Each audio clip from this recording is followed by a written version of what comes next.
San Rafael, Bulacan. Lavinia Bayani, this is your moment!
Bayani. Bayani. Alam mo, tuwang-tuwa ako kapag nakikita ko yung pangalan mo doon.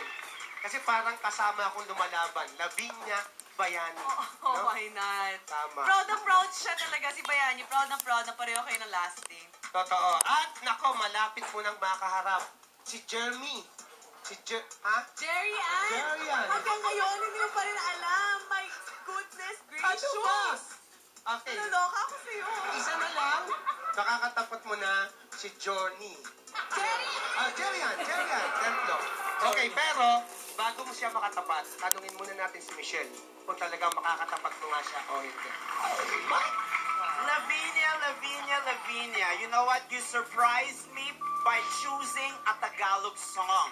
And not just any Tagalog song, but the signature song of Miss Regine Velasquez, Narito Ako. You know what? That is one of the most difficult Tagalog songs to sing because some contestants in many contests, their tendency is to birit ng walang patumangga.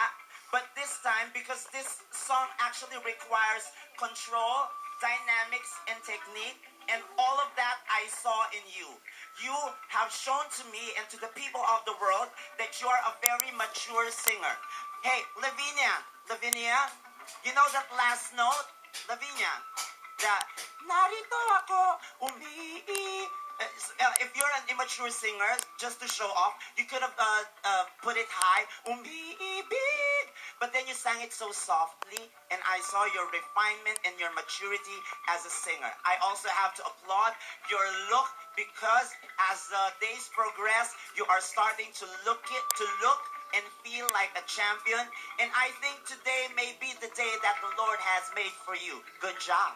Thank you, Michelle. Thank you, Michelle. Ito, si Lavinia may kasamang mga pamilya at supporter kaibigan.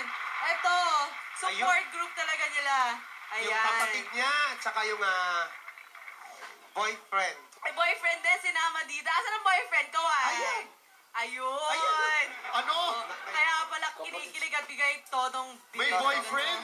May boyfriend na si Lavinia. Sabi niya sa akin wala. Eh, syempre, niloloko ka Sabi ko lang. talaga, pati mga contestants natin. Diba? Pero ang ganda natin tinanon, para tayo nag-usap-usap po, para pareho tayo naka-yellow. Okay? Yasmin. Yes, yes. Okay, Lavinia. Uy, Lavinia. Ang galing. Akala ko professional ka na. Akala ko singer ka na talaga. Akala ko kumakanta ka na talaga. Yung parang kasabay mo na sila Jonalyn, mga ganon. Ganon yung tunog na. Saka yung presence mo sa stage, parang na lang parang sisiw. Parang, okay, eto yun. Kakanta ako. Parang ginagawa mo siya for a living. Hindi siya parang you're joining a contest or something. Hindi parang yan na talaga yung trabaho mo, sanay ka na, ganun. Kaya okay yung performance mo, napaka-professional yung dating.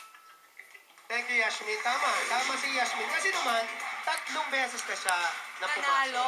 Oo, kaya Ito, talagang, kung nanalo siya dito, semi-finals na. totoo, professional na ang dating niya. RC, ano naman ang masasabi mo? Yun nga, Lavinia. Hindi tunog mediocre yung itsura mo eh. Yung pagkanta mo nung song. Sabi nga ni Yasmin, para ka ng pro. Yan, kanina kinsasabayan ka actually ni Yasmin kumanta. Yan, syempre parang pruweba na rin yan na 3 weeks ka ng champion. Actually, napapanood kita sa bahay. Napakahusay mo talaga. At saka the way na magbihis ka, yan, may star power ka na talaga. Kaya sigurado malayo pa rin yung mararating mo. Thank you. Congratulations.